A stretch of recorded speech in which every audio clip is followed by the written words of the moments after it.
Hi, welcome back to my channel. This is Jennifer Scrapping Cane. Today I'm sharing a double 8.5 by 11 layout. This is using sketches from 30 Days of Sketches. I will pop up the sketch up here in just a moment when I get started on the layout. Today's sketch is by Lisa Brooks. She does have a YouTube channel, so I will put her link down below for her channel. And she creates amazing double page layouts all the time. She does scrapbook 12 by 12, as does mostly everybody. But I did shrink it down to fit 8.5 by 11. And I'm going to use a little less photos than she's using. But I really think the general idea of the layout is still there. You can see here I pulled out 49 Market. This is a fall collection that came out almost 2 years ago, probably. Um, I really haven't had a chance to use it. I used it one other time, but I have a lot of it that I would like to get used. So I did pull this out for more than one layout. This layout, and then a couple other days I'll be using this layout, or this collection, sorry, to create a layout. But today's layout is going to be using a lot of these tickets and tags that I have from the ephemera pack, along with a title piece that says Fabulous Fall Day. And that's just because the photos are of my son, my goddaughter, or both of my sons and my goddaughter at a pumpkin patch. And I use pumpkin patch all the time, so I decided not to use pumpkin patch and just use one of the pre-made titles. I love this pumpkin paper that is like watercolored pumpkins, I guess. So that's going to be the main idea behind the layout. I pulled in the bluish green color because I really thought it matched my son's shirt, but in the end it really doesn't. But the way that I did that is I just avoided it next to his photo. But adding in the extra color really helped the rest of the layout pop. That color is not in the bottom with the pumpkins, or the pumpkin watercolors. I say at the bottom because I use it at the bottom of the layout. But um, this really pretty plum purple color is perfect to pop my granddaughter or my goddaughter's shirt, because her shirt is like a pastel purple. So I'm going to use a piece of copy paper just because 49 Market is already so thick anyways. But I needed a piece of paper to work on to piece the layout back together. So I decided to do a half and half, and this really isn't following the sketch at all. As you can see here, this is the sketch. But my idea was the tickets, in the way that I'm going to lay out the tickets, and then I put a big item down at the bottom, which is the pumpkins across the bottom. So it's kind of the same idea. Like, I can see the sketch kind of sort of in it when I get done with the layout, but it definitely is not using like the sketch per se exactly how Lisa did it.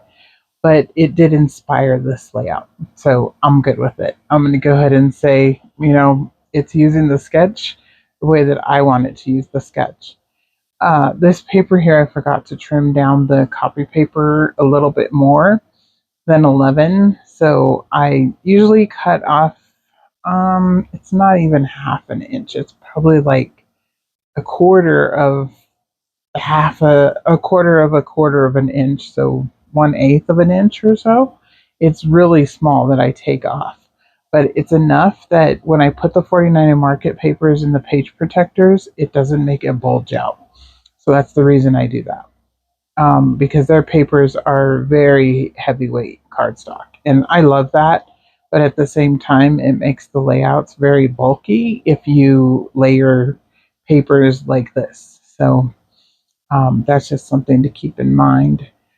So here you can see I made a little mark. I'm going to lay this paper across the middle. And Lisa did have that in the sketch where um, she had it more to the right hand side, which this one also is more to the right hand side, but I'm going to cut the photo. Nobody gasp. I do it all the time. It's something that I kind of like. I'm not cutting through their face or anything like that. It just lets you know that these layouts really do go together. They're two layouts and pretty much can't be separated after I do this. because half of the photo is missing and it's on the other layout. I'm just marking the spot where I need to cut this, and I'm just going to lay it down on my trimmer and slice it, and it worked perfectly. I'm going to tuck it in the bottom layer of the pumpkins, and that's it's not covering anything up. It's just a little section of the photo is down at the bottom. There we go. Got that in place. I have 2 more photos. I was deciding if I was going to mat it on orange, but I decided there's enough orange in the photo as it is because of all the pumpkins. So I am going to use orange foam tape though and put it behind it, or what is that? Play foam. And then I'm going to stack all the tickets up here at the top. She has banners across the entire top and bottom of the layout. And I don't use banners very often for one, but I definitely wouldn't use them all in a straight line the way that she has them laid out. So I like them staggered or separated in some way. So I decided these tickets kind of represent that same banner effect, except for it's tickets. So I'm going to tuck all these in, and of course, this is sped up. It took me a moment to figure out which color to put where and how to put it and lay it out. But basically, I just want each color to be on both sections. So you can see I traded out one and then put a different one in. And pretty much I'm just going to do it until I like the look of it. So there you go. I have them all attached down now. I didn't make you guys suffer through that. And I did add an extra orange one over to the right-hand side, the left-hand side, because it kind of left a little gap there and it looked like it just needed one more. So I put one more. Right here at the bottom of the photo of my goddaughter holding my youngest son, I'm going to put a few tickets. I believe I use each color. And then a little pumpkin and little labels that say, what do they say? One says happy little moment and the other says more pumpkins please. And I just thought that was kind of cute, so I went ahead and placed that there. And now I'm going to work on the right hand side corner, and I'm going to lay out a little purple flower to bring a little bit more of that purple down to the bottom, and then layer up some more tickets, and I'm going to put 3 hearts. And again, I use hearts to represent the people in the photo. Since there's 3 people, I used 3 hearts. And then I am going to go to the right hand side, or the left hand side, keep saying the wrong side, and that's where I'm going to add the title, is under that photo. So I wanted to add some more tags, and again I just tucked and put them in however I saw they fit best. This one here, I wanted it to say what it says, and this says Happy Days on it, so I wanted you to be able to read the ticket. Some of the tickets say different things like photographs or best day ever, and some of them just say pay cashier, and I thought that was kind of fitting for a pumpkin patch. Most of the pumpkin patches in Colorado are local farms, so they use this as an opportunity to make some money for the season.